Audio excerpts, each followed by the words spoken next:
Assalamualaikum warahmatullahi wabarakatuh. Waalaikumsalam. Selamat datang teman-teman netizen semua, dimanapun Anda berada.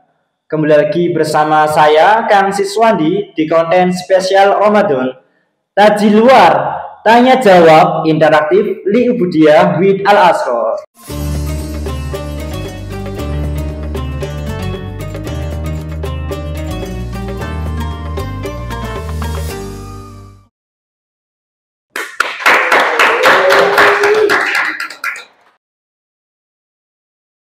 Pada episode kali ini kita kedatangan narasumber yang berbeda nih teman-teman. Di samping saya sudah ada Ustadz Sofiuddin Al-Jazuli. Betul Ustaz? Iya, benar sekali. Beliau ini salah satu pengajar di Madrasah Diniyah Al Asror. Kalau boleh tahu asalnya dari mana Ustaz? Dari Boja Kendal. Boja Kendal, bukan Akam sini ya Ustaz? Beda seperti Ustadz Ihsan ya, kemarin beliau itu Akam sih, anak kampung sini. Tanpa berlama-lama lagi, langsung saja kita masuk ke sesi tanya jawab. Ini udah ada pertanyaan Ustaz dari teman-teman netizen. Akan saya bacakan dulu ya Ustaz. Ini ada pertanyaan dari @arifaturosida_. Pertanyaannya nih Ustaz, bagaimana ketika kita dihadapkan kedua pilihan? Yang pertama, nderek kiai hikmah atau tetap menjalankan kewajiban kita sebagai santri yaitu ngaji. Gimana tuh tanggapannya Ustaz? Baik, terima kasih untuk pertanyaan dari siapa tadi, Mbak Rosida ya? Iya, Mbak Rosida. Mungkin ini santri berarti ya. Untuk topik yang akan dibahas kali ini sebenarnya itu sudah familiar lah pertanyaan seperti itu di kalangan kita semua, apalagi di kalangan seorang santri, antara memilih berkhidmah atau tetap menjalani kewajibannya untuk mengaji. Sebelum kita membahas lebih lanjut, alangkah baiknya itu kita perlu ketahui makna dari khidmah itu apa. Kata khidmah itu dinukilkan dari bahasa Arab yang berarti melayani atau mengabdi. Nah, kalau di kalangan santri sendiri, melayani atau mengabdi itu berkhidmah berarti mengabdi kepada guru atau pada kiai ataupun di lembaga pendidikannya. Ini juga bisa diartikan khidmah. Nah, bisa dikatakan sebagai khidmah. Contohnya kita sebagai pengurus itu kan khidmah di lembaga pendidikannya. Nah, sebenarnya konsep khidmah ini sudah ada sejak zaman Rasulullah. Banyak para sahabat-sahabat zaman Rasulullah itu yang berkhidmah pada beliau, pada Rasulullah. Salah satu cerita yang sudah familiar di telinga kita, yang sudah pernah kita dengar itu, salah satu ada cerita dari sahabat Anas bin Malik. Suatu ketika waktu Rasulullah itu sudah berhijrah ke Madinah, kaum Ansor atau penduduk Madinah itu menyambutnya dengan penuh sukacita, merasa bahagia atas kedatangan Rasulullah, sampai mereka itu berlomba-lomba memberikan harta, bahkan rumahnya untuk Rasulullah, untuk sebagai tempat tinggal Rasulullah. Tetapi ada salah satu seorang yang bernama Ummu Sulaim. Ummu Sulaim ini adalah ibunda dari Anas bin Malik. Beliau mendatangi Rasulullah dan berkata, "Ya Rasulullah, kaum Ansor atau kaum penduduk Madinah telah memberikan seluruh harta ataupun rumahnya kepada engkau, sedangkan aku tidak mempunyai apa-apa." Jadi Ummu Sulaim ini tidak mempunyai apa-apa untuk diberikan kepada Rasulullah. "Aku hanya memiliki seorang anak. Maka dari itu anakku kuserahkan kepada engkau untuk melayani engkau, untuk melayani panjenengan." Jadi Anas bin Malik ini diberikan kepada Rasulullah untuk mengabdi kepada Rasulullah. Anas bin Malik ini mengabdi kepada Rasulullah kurang lebih dalam kurun waktu 10 tahun. Oh, lama ya, 10 tahun. 10 tahun mengabdi pada Rasulullah.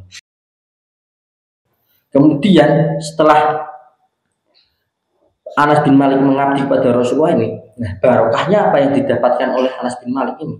Nah, Anas bin Malik ini salah satu seorang sahabat yang dikenal sebagai sahabat yang banyak meriwayatkan sebuah hadis. Nah, itu barokah dari Anas bin Malik berkhidmah. Berarti jadi perawi hadis ya? Ya. Seperti yang pernah dikatakan oleh Abu Said Muhammad bin Alawi Al-Maliki, itu beliau berkata bahwa sahabatul ilmi bil mudzakarah. Melekatnya ilmu itu didapatkan dengan cara kita mengulang-ulang apa yang kita pelajari. Mutolaah ini. Ya, mutolaah. Kemudian wa barakatuhu bil hikmah. Barokah itu terdapat atau terletak dengan kita berkhidmah tadi. Wa naf'uhu biridho asyai. Manfaatnya itu kita dapatkan dengan cara mendapatkan ridho dari seorang guru tadi.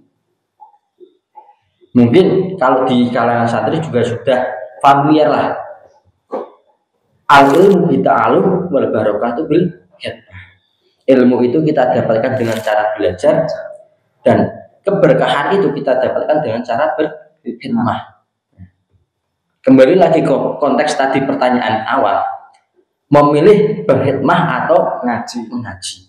Nah, ketika kita diberikan pilihan tersebut, itu pilihan sama-sama sangat sulit, karena keduanya itu juga sama pentingnya bagi seorang santri, antara mengaji dan mengabdi berhikmah. Mungkin kalau kita bisa mengambil keduanya, kenapa harus salah satu saja? Kalau kita bisa beriringan antara mengaji dan berhikmah menjadi satu, kenapa kok harus satu? Bisa dijalankan semuanya selagi masih punya kemampuan. Nah, selagi masih punya kemampuan, dijalankan semuanya. Tetapi di antara mereka itu ada yang mengatakan, wah saya tak berhikmah saja, mondoknya agar barokah. Ada kan beberapa yang mengatakan seperti itu. Dan hal itu tidak bisa dimungkiri, tidak bisa kita salahkan. Karena sejatinya hikmah itu, barokah itu kita tidak tahu dari mana datangnya, entah dari kita mengaji atau mengabdi. Jadi kita tidak bisa menyalahkan orang-orang yang berpikiran seperti itu. Maka dari itu harus berjalan beriringan tadi. Alangkah baiknya berjalan beriringan. Kalau bisa dua-duanya, kenapa enggak ya? Kenapa harus salah satu saja? Kemudian bagi orang-orang yang sudah memilih berkhidmah, mengabdi itu penting. Mengabdi itu penting bukan berarti kita harus meninggalkan mengaji. Mengabdi itu penting bukan berarti kita harus meninggalkan mengaji. Nah, bagi orang-orang yang berkhidmah tadi itu harus siap dalam 3 hal. Apa aja ya? Yang pertama itu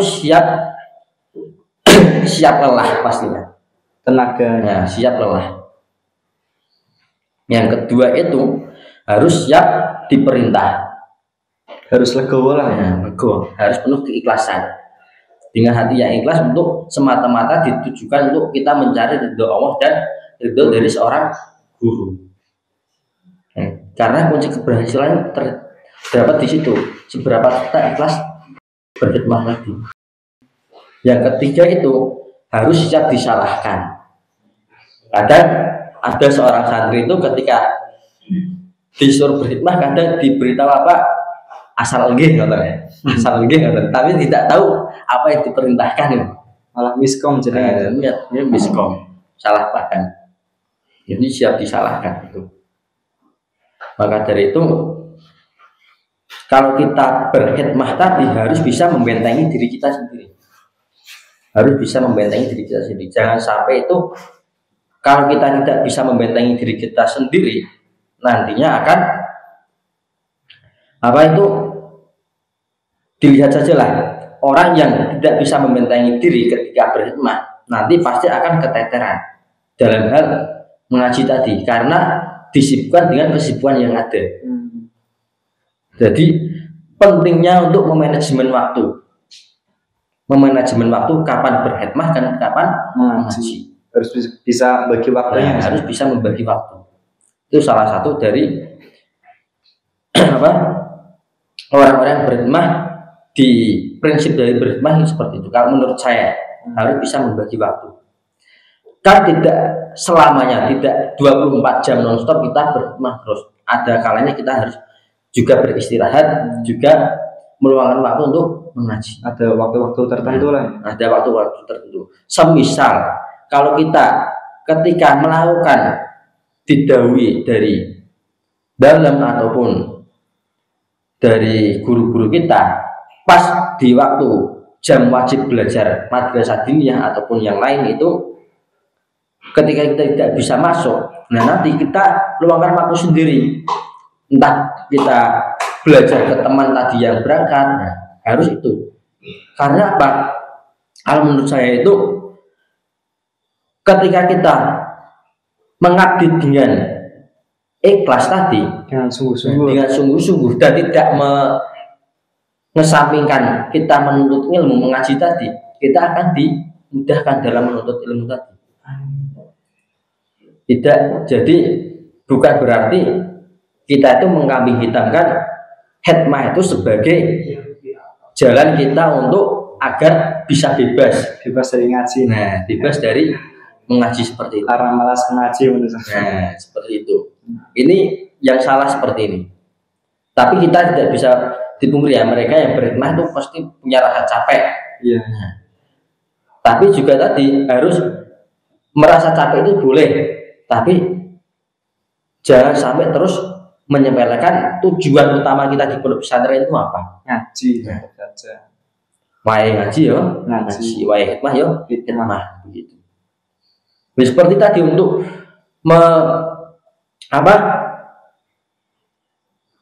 untuk menyingkatnya itu seperti tadi, bisa memanajemen waktu agar kita tidak keteteran.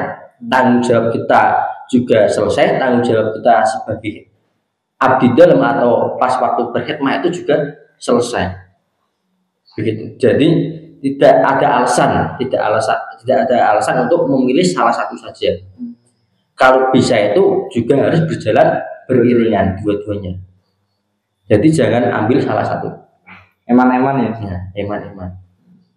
Jadi mungkin itu ya Mbak Rosida dan teman-teman netizen semua terkait dengan pertanyaan tadi, penting mana antara hikmah dan mengaji, ya itu dua-duanya penting dan harus menjadi prioritas kita. Kita selaku santri ya harus bisa memanajemen waktu antara keduanya. Kalau bisa dua-duanya dijalankan supaya ilmu yang kita dapatkan selama berada di pondok pesantren mendapatkan barokah dan manfaat. Baik, untuk episode kali ini kita cukupkan. Untuk teman-teman yang ingin bertanya, silakan bisa mengirimkan pertanyaannya dengan DM ke Instagram kami @alasror_smg. Sekian, sampai jumpa lagi untuk teman-teman semua. Wassalamualaikum warahmatullahi wabarakatuh. Waalaikumsalam.